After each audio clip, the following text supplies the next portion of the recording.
Welcome to the Black Sparrow Media Internet Broadcast Network.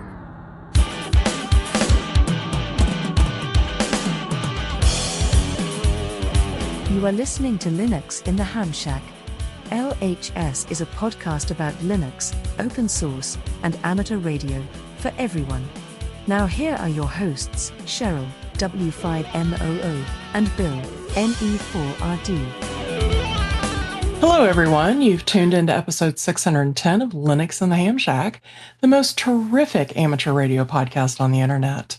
This week we're taking a jaunt through some short topics in the world of amateur radio, Linux and open source, and a mixture of the two. Actually, that would be three, I guess. But anyway, but before we get into that, we should let you know who we are. Wow. For our silent key, Russ, K5TUX, I'm Cheryl, W5MOO. And I'm Bill, NE4RD. So as usual, we are going to start this podcast with finding out what we've done this week, whether that be ham radio or computers or maybe even hedonism. We kind of always want to get a little update on what's going on. And I'll let Cheryl start for this week. Let's see here. This week, I have had a somewhat horrific jaunt through computer-related stuff. Russ put up some Govee lights the week of Christmas, maybe the week before, on a building, and we had a little wannabe mini blizzard that hit a couple of weeks ago on a Sunday, and we had a couple of power blips, and suddenly part of those lights stopped working. So of the 144 feet of lights that he put up, we have 6 lights. And those are six bulbs? six bulbs. Yeah, that's all that's working right now. And those are the 6 closest to the plug-in. And I have beat on those things. I beat on them all day today. I started at like 8 o'clock this morning with, I had already removed them from the app because it was giving me a consistent error message that was driving me up the wall. So I removed them from the app, but today I went in and, unplugged them for about 10 or 15 minutes and futzed around doing some other stuff, plugged them back in, tried to re-add them to the app, which was accomplished just fine, and got all that set up and ready to go again, and went outside and hit turn on my lights, and nothing happened. So I peeked my head, or I was on the front side of the building, so I peeked my head around to the side, closest to where they're plugged in at, and six bulbs are working and none of the rest of them. So there's a section there in the app that shows like the settings for like the number of segments. Is that like set up right? It is set at segment 3 segments. So and they're only 6 light bulb segments, or the bigger than that? No, they're bigger than that. I don't know how many is on a string or on a section. Probably I'm guessing probably 15 or 20. So I'm thinking that maybe half of the string, give or take, is working. Oh, so it could be like an actual physical failure. So like right, yeah. It could have taken some shrapnel from the wind or the snow. I guess maybe, yeah. But it's like the first 6 or 7 bulbs are working, then nothing after that. So I presented a question to Bill today. So if anybody knows this answer, please feel free to help out, because Google has not been my friend. But, my question to Bill was, like with Christmas tree lights, if you've got a bulb that burns out, the rest of them continue to stay lit. But is that the case with the Govee lights? Yes. Because I don't know if 2.5 strings of them are now toast, or if because we have half of a string that's not working, there's not electricity making it to the other 2 strings. Yeah, my theory would be that it's either the segment count is not matching up with that particular model of lights. So like you say 3 segments, but it should say how many light bulbs it has. And hopefully that's relatively close. If it's not close, it could be like detecting the actual type of a device wrong, which normally by turning it on and off for 15 minutes or so, it does reset it. Other than that, it's most likely like an actual physical disconnection of the wire. Because they don't really go bad like that. So if you lose one LED out of the whole segment, the whole thing doesn't go off. It doesn't work that way. So like they should work pretty independently of it, because you can actually program each light bulb independently, and including off status and stuff like that. So I Probably it's either configuration mismatch or it's a physical problem. So there's the two items that I would think would be the only directions you can go. So I mean, obviously in the app you can kind of look at the configuration and verify that okay, it looks like 100 foot of things. There's a one bulb every foot. It should be 60 bulbs or whatever. Do the math and make sure that the bulb count matches the application settings count for the bulbs in the segments. Right. It actually, apparently there's 15 bulbs per segment. So 45 bulbs total. It is down as a 3 string. So that's got the 45 bulbs. I've checked the individual lights to make sure that they're all on or all off or whatever. And yeah, when I tell it to turn them on, they all come on. They all go off. So. Well, you're going to have to liquor up one of those young kids and have them run up there and take a look at it. Apparently, yeah. So, but there's a bottle of Jim Beam up there somewhere. You just go ahead and find it. Yeah, it's right around that 6th light bulb. So start there and work your way over. Well, luckily, most of the bulbs are basically reachable from the ground. Oh, cool, because they're just around the edge of the shop. Of course, they go up the rafter and up the peak and down the peak in the front. And then Russ ran them to go along the roof edge of the back part of the shop that's 8 feet higher or whatever. Yeah. So should be able to get it with a ladder. I bet you. It rubbed against the eave there or something like that, and it's broken the wire. Right. Yeah. It's the ones that are down, like right. As I said at the beginning, right and out the little window by the right. Yeah. And those are the ones. Yeah. The plugins on the side facing our house. So it wasn't, and there's a plug-in like right inside that window. I was like, oh, perfect, but yeah. So, but we had bands out here doing practice today and they were all like, do you want us to get up on the roof? I'm like, no, just let me call Govee tomorrow and see if they can help me. Can give me some answers regarding this, because I don't have which I know that they're probably under warranty. I don't really have an issue with buying another string of lights from Amazon if it's just the one string. But I don't want to buy one string and have it be all 3 strings that need replaced or whatever. So that's been fun. And then, the great Raspberry Pi battle yesterday. So. Well, yeah, tell me about this. You got multiple Raspberry Pis, one plugged into each TV? Or? Yeah, we've got 2 TVs in the game room that we use for a program called blindvalet.com. And it basically counts down the time between hands. And then at the end tells you, like first place gets X amount of money, whatever. But Russ, in the past, typically in the past, I was doing the cooking while Russ got things like that set up. But he would always have it up and running when everybody got here. Yesterday, I started about 2 hours before the poker game, trying to get it up and running.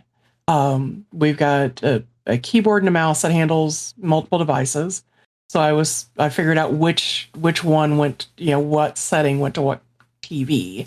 Right. Because he's got Raspberry Pis on each TV to run this. But I would be able to get, a web page up. But then I couldn't get it to let me enter like blindvalet.com so you couldn't get into the address bar, yeah. Right, yeah. And I sat there and it would be like the mouse was frozen, but then suddenly it wouldn't be frozen in, which led me to believe that the Raspberry Pi was just acting up. And I never could, I was just focusing on the main TV. The other TV is kind of a secondary one. And I was like, no, let's get the main one up and running first. Then I'll futz with the second one. And I never got around to the second one because I was fighting the main TV that whole time. Well, if they're anything like the one I have here, because they are Logitech, right? So, yes. The mouse I would definitely charge up because it's probably a chargeable, but the keyboard is apparently it's not. Oh, it's not. No, it says it has a two-year battery life, and we bought it in April of 24. So I know it's getting, and I kind of wondered if that was part of the problem as well. Because I was looking at it going, okay, where do I plug this in at? How do I get the cover off to put batteries in it? Yeah. How did you So I logged into Amazon and it was like, oh no, this is a non-serviceable mouse. Oh, that's a disposable mouse? Yeah, but it was a $60 mouse. I was like, Russ, what have you done? You know, so I've never seen one of those. That's really peculiar. yeah, it's the Logitech like M720 or something like that. Let me get back to my Amazon card here and I could tell you. A triathlon multi-computer wireless mouse. Yeah. Huh. That's an interesting one. Well, that's something. Oh yeah, battery life. It says it takes 1 AA. Okay, then I got to figure out how in the world to get into How to open the shell. Yeah. Yeah, because I didn't see any screws. Yeah, on the bottom it looks like that back panel slides out. It has like a little thumb, kind of like a little divot thing, and you can run your thumb against it and pull it back, like right next to where the right. Yeah, no, and I saw that, but I couldn't figure out how to get it open. Yeah, I think you just push it down and pull it back. So yeah. I was about to say they can't be disposable mouse. That just wouldn't make any sense. Right. Well, and as I said, I was like, because it says 2-year battery, and I was like, oh no, surely he didn't buy a mouse that was a throwaway. That would be really weird. Yeah, $53.89 apparently is what he paid for it. It's now $43, but I was like, bah. So I'll go try to pry that apart and see if that's part of the issue.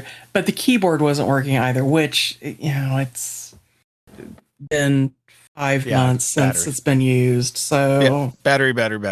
Always replace the batteries first, and then hopefully that'll work, because redoing the Bluetooth on those things was kind of a pain in the butt too. Hopefully you don't have to go through that. So anything else you want to push in this little corner here? No, other than that, it's been kind of been a quiet week, so I haven't done a lot of cooking or anything. So yeah. Awesome. Myself, let's see. I moved my antenna, and now my problems are worse.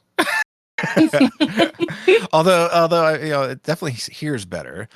But I put the balun closer to where my ham shack is, and yeah, I'm just I have the it's the long wire one with the balun on it. What's the one Russ has? Oh, I have the same one. What is the name of that? Alpha antennas. It's an alpha antenna. There we go. Yeah, it's like the alpha antenna senior. Yeah, the alpha NFED. Yeah. So the thing is, it's too close to the house. It's too close to my shack. And before, the end of the antenna was too close to the shack. And on certain bands, it would kind of get in here. But now, every time I key up, I can hear it,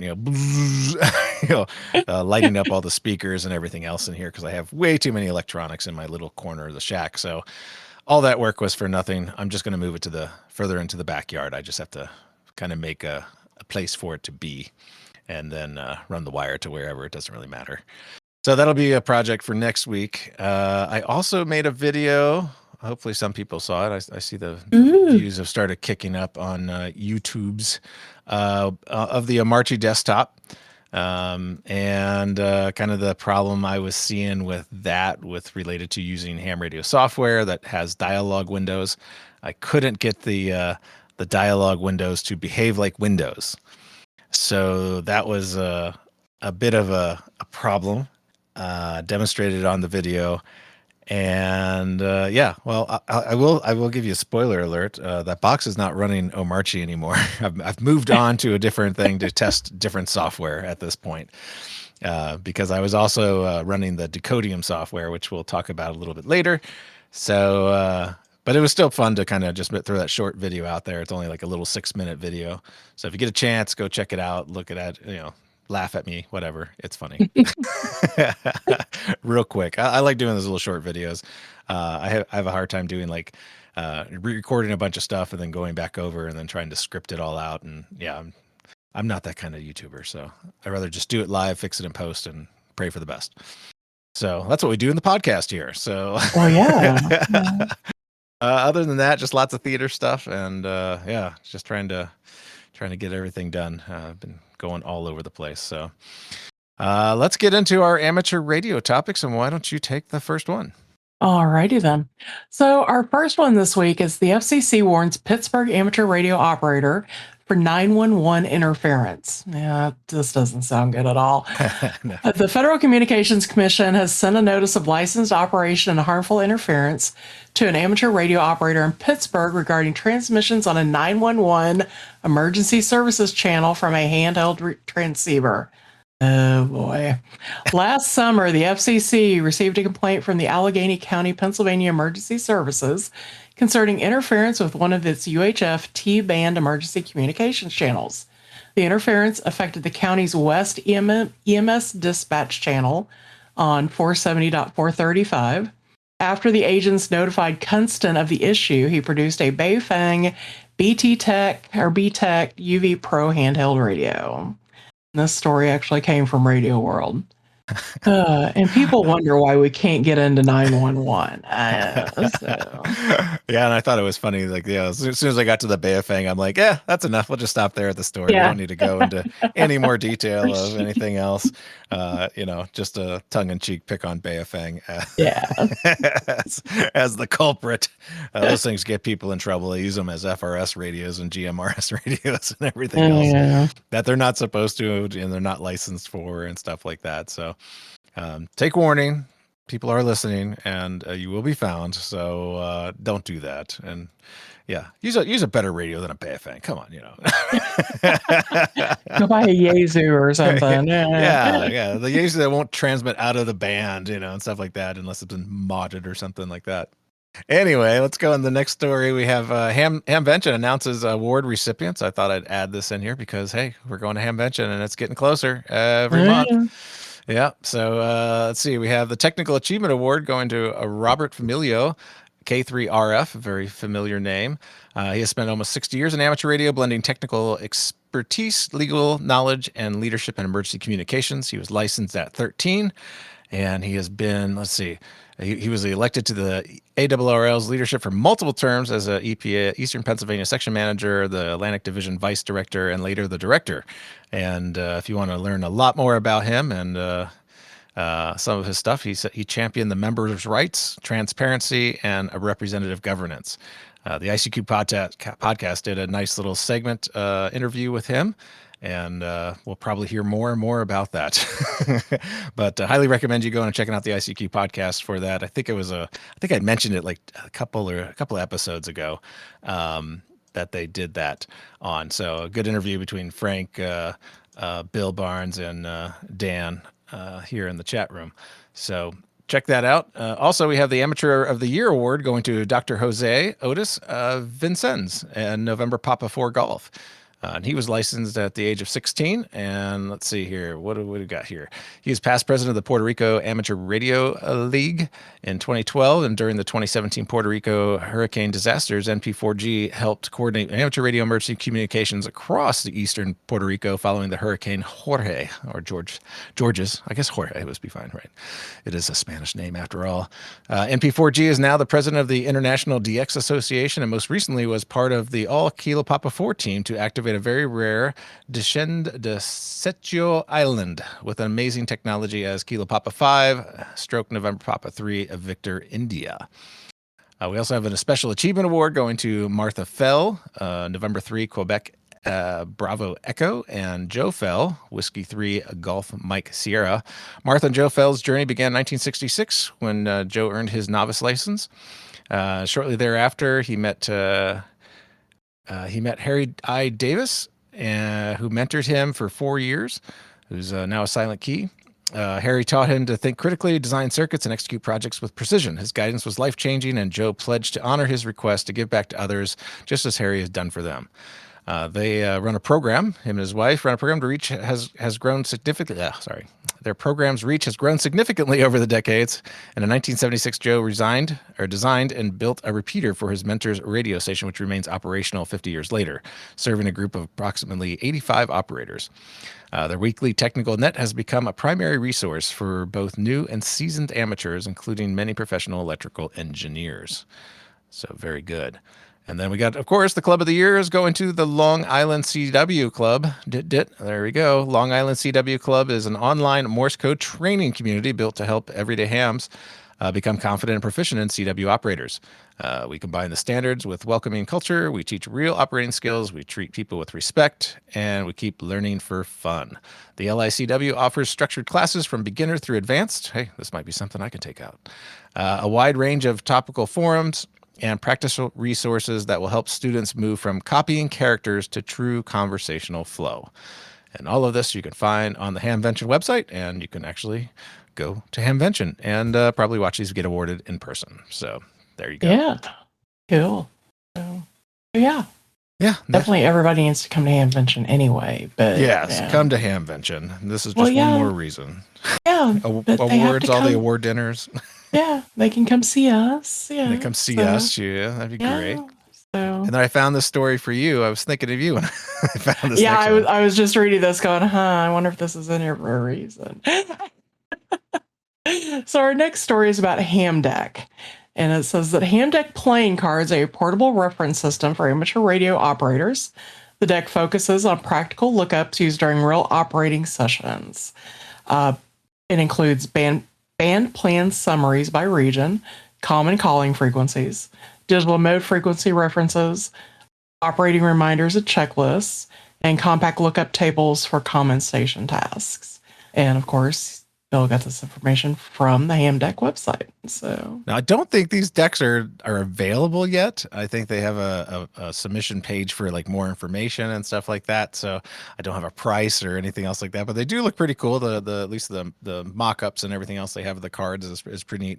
The website in general is pretty good and has a bunch of useful information on it for hams in general. I would say they have a nice little band plan thing that you can dynamically switch like what mode and what band you want to look at, and it'll show you the layout of like, you know, the common use frequencies, the CW sections, the sideband sections and stuff like that. So pretty useful website overall. Probably just worth a quick gander at that at your leisure. But the playing cards I thought was a cool little idea. So who knows? Maybe we'll see this product at Hamvention. I don't know. I didn't see any announcement of that, but it'd be cool. Yeah, it says you can sign up to get launch updates for deck previews, release timing, and new tool updates through their homepage. So that's kind of cool. Yeah, pretty neat little fun gadgetry stuff. And that brings us over to open source and Linux topics. And the first one here we have for you is that Ubuntu 26.04 beta is now available to download. The beta release of Ubuntu 26.04 LTS, the Resolute Raccoon, is now available for download, arriving a month ahead of its planned stable release on April 23rd, 2026. This version runs on the latest Linux kernel, 7.0 release candidate, and features the new GNOME 50 desktop environment, along with a new default system monitoring utility called Resources. Visual updates include colorful new folder icons, a fully opaque Ubuntu Dock, a new default wallpaper, and a refreshed boot spinner animation. Wow, a boot spinner animation. That's worth talking about. You shouldn't have one. It should be so fast that you don't even see it booting. Exactly. The release also introduces OpenJDK 25, which I hear is part of the requirements of the latest Minecraft. So be on the lookout for that. Cool. And as the default Java runtime, and it has an updated Mesa 26.0.2 and includes AI packages like AMD ROCm and NVIDIA CUDA. I guess we'll talk about that later here soon.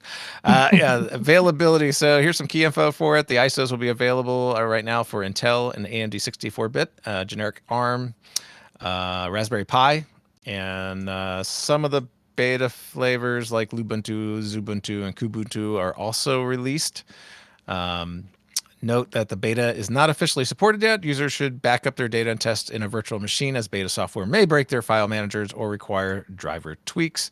There are some known issues. There's some software and updates utility is not pre-installed, so that means you won't be getting updates. You'll have to manually run updates from the command line. And then some specific flavors like I think Ubuntu Mate and Ubuntu Kailan, they don't have the beta images out for those particular flavors yet. at least as of the posting of this article. And installing updates on a beta version will automatically upgrade to the system to the final stable release when it launches. So if you do happen to use this as your daily driver and the LTS gets released, it should update automatically to that with no issue whatsoever. And this came to us from OMG Ubuntu. Cool. I'm thinking that maybe Manjaro's like gonna go bye-bye soon. Well, you're going to be the one installing the next distro on that machine. Yeah, so yeah, I know. when you're ready to do that, that's what you want to think about. But you got that big fat hard drive sitting there next to it that you can dump all your stuff off onto. Yeah, well, the thing is, I guess the last time Russ backed up my computer, he missed a whole bunch of the files are there, but the file folders are there, but the content is not. And it was mostly pictures. And I was like, dude, really? So yeah, I'm missing several years of pictures, but well, it's probably somewhere. Yeah, it's probably buried somewhere. Just not sure. I'm sure that there's probably a hard drive somewhere in this house that might have it on it, or I don't know. So yeah, you had those two hard drive plug-in things, the USB ones that we pulled aside and we set in that one box. Yeah. Those are the things that you would use to kind of like you plug it into USB and then you slap the hard drive into it. And then you can read the hard drive. You just mount it, look through it, and then you just, eject it and pull it out and then do another hard drive and stuff like that. Yeah. So you can kind of go through that whenever you feel like you want to go through that. It's you got all the tools you need to do it right. Yeah. Yeah. And if you didn't get them backed up, I'm going to have to, I don't know, shoot him. So I keep running across stuff going, Russ, really, you're killing me. So, but all right, so moving right along. Local privilege escalation in Snapped. CVE Snapd. Sorry. Now I say the D. I have not blown up the text in this version of Etherpad. I need to work on that. So CVE-2026-3888. Local privilege escalation on Snapd on Linux allows local attackers to get root privilege by recreating Snap's private /TMP directory when systemd or systemd temp files is configured to automatically clean up this directory. This issue affects Ubuntu 16.04 LTS, 18.04 LTS, 20.04 LTS, 22.04 LTS, and 24.04 LTS. And this came from the Ubuntu website. Yeah, this is one of these issues that people just smile with big wide smiles because they hate Snapd. And this was a bad bug. It's already been fixed, so make sure your system's been updated. If you're running any of those Ubuntu versions, including anything that's a derivative of those versions, like I don't know, Linux Mint, Pop OS, many others that are all derivatives of the 24.04 LTS. So make sure you're running updates, run all your security updates, make sure this particular hole is plugged, especially if you're using snaps. So have at it. Yeah, the next story is YOLO Linux. Now this one is really scary. YOLO Linux is a modern Linux distribution designed from first principles to prioritize user outcomes over system management, featuring a conversational AI agent that replaces the traditional command line. Yeah, if you're not already throwing up in your mouth, this is one to be worried about. Instead of requiring users to memorize commands or configure complex settings, YOLO Linux allows them to describe their intent in plain language. Example, install the browser or connect to the VPN. And an AI agent automatically handles the installation, configuration, and security. Built on the standard Linux 6.12 kernel, it maintains a zero-shell security posture by eliminating direct user access to the terminal, thereby reducing the attack surface while ensuring all operations are logged, auditable, and explainable. This approach aims to make Linux accessible to everyone by removing the learning curve associated with traditional operating systems and administration. I mean, this is like putting Copilot in charge of your Windows PC. No. And apparently this thing breaks if it's not connected to the internet, because it's not running a local model, which I thought was ludicrous and stupid. But anyway, if you want to check this out, run it in a VM and tell me I'm wrong and crazy old man stuff. Yeah, YOLO Linux. Yeah, you only live once. Yeah, you only live once right after you've hosed your machine. So yeah, or the internet doesn't work and you can no longer get into your machine. I don't know. Right, this seems like an extremely bad idea. It's something nobody asked for, but you're going to get. So. Well, I'm sure there are people out there that would much rather say install the browser or connect to the VPN instead of, sitting down and actually typing the commands that they need to type. But it's still, yeah. Alrighty, that brings us over to our Linux and the Ham Shack topics, and we got a juicy one here. So this came in response to, we did a mention of FT2 and Decodium in 3 episodes ago, something like that. Yes, yeah, 607, I believe it was. And I would just finally got to posting all those on Mastodon, and Ano, VK6FLAB, from, of course, the Foundations of Amateur Radio podcast. He let me know that the FT2 and Decodium were under scrutiny due to violations of the GPL. Apparently, there was a nice long Reddit thread, which I have linked here in the show notes, discussing it. The fact that he wouldn't release his notes, and he's running basically a derivative of FT2, and the fact that here I'll let Uwe explain it in his comment, which I quoted here in our show notes.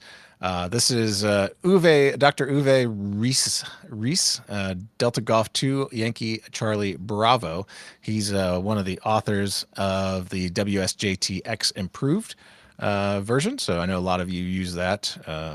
But he said, "Hi all." This is a quote. All of this is from him. "I just wanted to let you know that we successfully reverse engineered the FT2 mode into open source. See screenshot below." Okay, you can't see screenshots, sorry. Apart from whether an FT2 mode alongside FT4 makes any sense at all, in my eyes, the best answer to the brazen behavior of this Italian group was to simply reverse engineer IU8LMCs, and he puts that in quotes, kind of like the air quote, FT2 mode, and publish it as open source, just on principle. To take the wind out of his sails, as we say here in Germany, of people who obviously have fame and or money primarily in mind. You should know that the history of FT2 goes back to experiments by Joe and Steve in early 2019. At that time, it had a transmission TR cycle of 2.5 seconds. Later, it was introduced as FT4. First with a 5-second TR period, and then with a 7.5 second, because the 5-second, the success rate of the QSOs was not good enough. IU8LMC introduced his, in quotes again, to emphasize, FT2 mode with slightly modified parameters, a 3.8 second transmission period, and he is free to do so, provided that he clearly states what his, in quotes again, FT2 mode is ultimately based on, and that he publishes the source code. But he refused. Such behavior is not only a violation of GPL v3, it is also the opposite of Ham's spirit and contradicts Joe's and our open source approach for WSJTX. Furthermore, it is unfair, as his Decodium program is nothing more than a poorly working, in parentheses, fork of our, parentheses now obsolete, joint WSJTX and WSJTX improved 3.0.0 RC1 250915 release. This means that 99.5% of his Decodium software is based on our work. His Decodium program is currently full of bugs, by the way, which I did find in my experimentation with it. Nevertheless, according to the PSK reporter statistics, almost 4,000 users are already using the FT2 mode within the first 2 weeks of its introduction there. This indicates that there seems to be some interest in the market for such an ultra-fast mode, or maybe you are just bored and urgently needed something new to play with. Hi. Let's see if FT2 proves itself alongside a FT4, or if it's just a short-lived hype. I haven't decided yet whether I'll keep this new mode in WSJTX improved, but for the reasons mentioned above, I would like to release a new WSJTX improved beta version here soon, where the FT2 mode is included, open source and improved beta version soon. Oh, sorry, in the usual WSJTX improved quality way. I'm still in the process of optimizing a few things, but basically it's already working well. Stay tuned. So, and by the time I read that, I'd found that he'd already released version 3.10 of WSJTX improved, which I did install. And yeah, it worked fine. And the only thing I could say in general about these, well, the whole idea of them doing the FT2 mode without releasing the source code, since it's based obviously on GPL v3, is a violation of the GPL v3. You have to release the source code. That's why you need to be careful when you do derivative work like that. And you probably don't want to call it, FT mode, because that's that is legitimately attributed to them. That's why FT8 call had to get changed to JS8 call for the same reason, because you can't they wouldn't want you to use their sort of trademarked names for that. My discussion back with Anno was, I wasn't really aware of it. When I threw the topic in, I just kind of ran across it and found it and stuff like that. So I didn't do a lot of due diligence, which, we don't really do when we go look for something and we find something new and shiny and just want to show it off. So yeah, my bad on not doing a little bit more research on that and seeing that there was a smidge of history. I mean, when we ran the podcast on that, I think this thread was probably just barely a week old. So I didn't even catch wind of any of it. And yeah, I do have to say, the Decodium dark mode is the best looking dark mode I've seen on all of them. I think everyone could take a hint from how that is done. Because like with WSJTX and WSJTX improved, the dark mode is kind of meh. The text is like white on top of a colored background, and you can barely read the text. I have to change all the foreground colors to black to make it look better. And yeah, there's some pop over labels on the buttons on the latest WSJTX improved version that don't line up with what the actual button does. So there's a few things that can be fixed over there as well.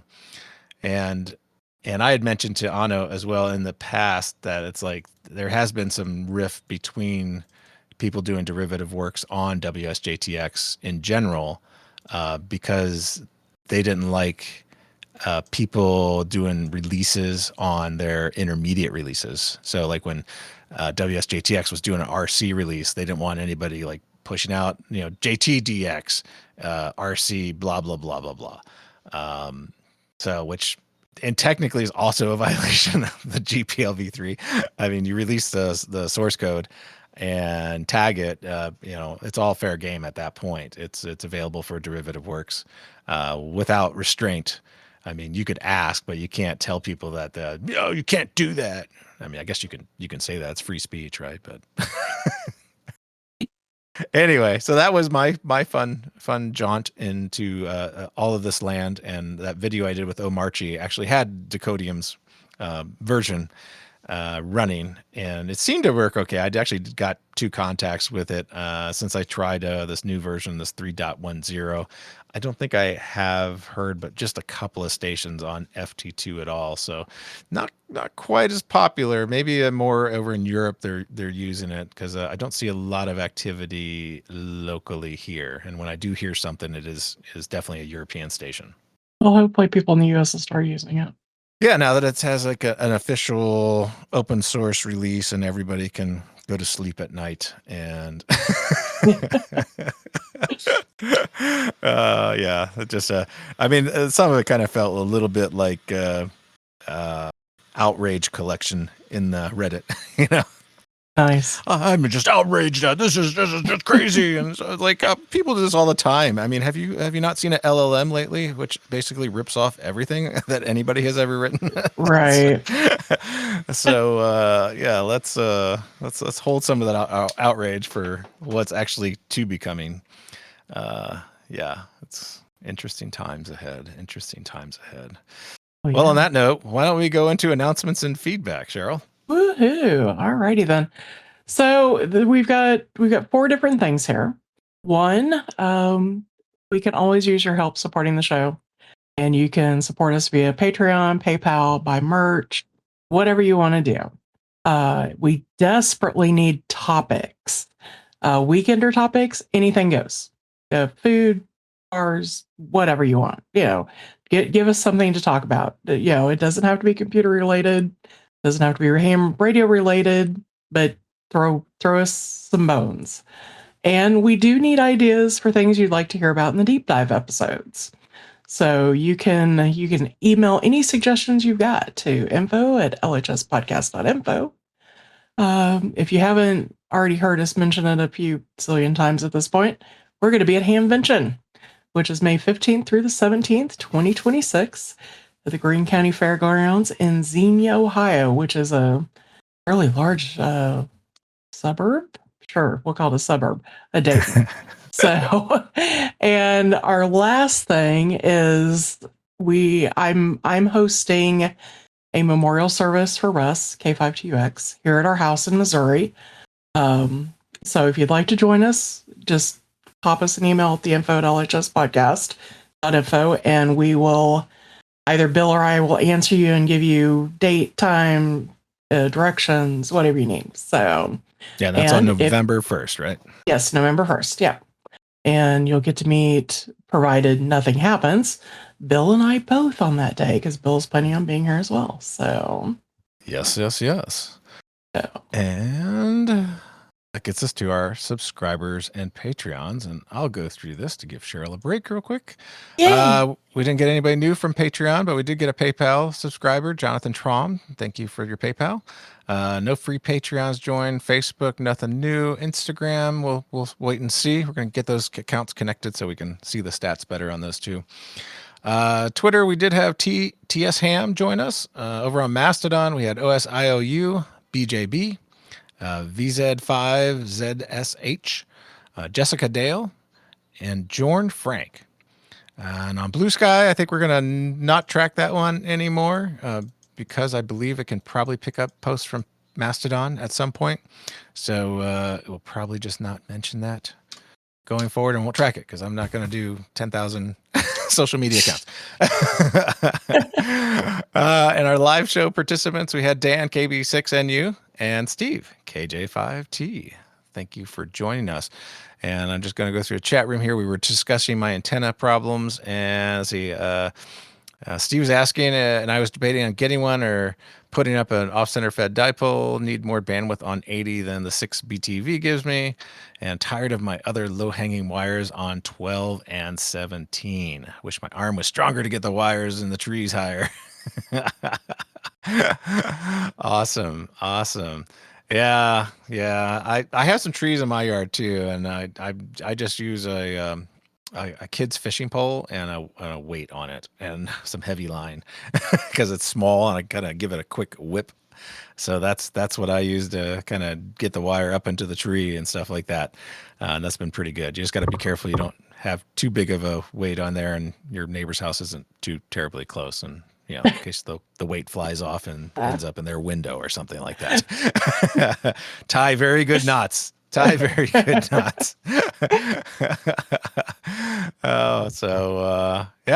that brings us down to the end. So we'll let Cheryl close us out. Well, actually, I'm going to add this real quick. If you need somebody to do an antenna for you, Bill does a really good one, because I had a very large tree limb ricochet off the one he just put back up that Russ lost due to a tree limb last fall. I was standing on my porch. The antenna is still in the tree. I was standing on the porch watching that limb fall, go, don't hit the line. Don't hit the line. Oh, it just hit the line. And I was waiting for it to drop, but it's still up in the tree, and it still looks like it's still well feathered up there. Yeah. So you did a great job. Awesome. Everything is awesome. Yeah, exactly. So, okay. So we're now at the end of the show. So thanks everyone for listening, and we will catch you in 1 week with our deep dive episode. So this has been episode 610 of Linux in the Ham Shack. For Russ, K52X, I'm Cheryl, W5MOO. And I'm Bill, NE4RD 73.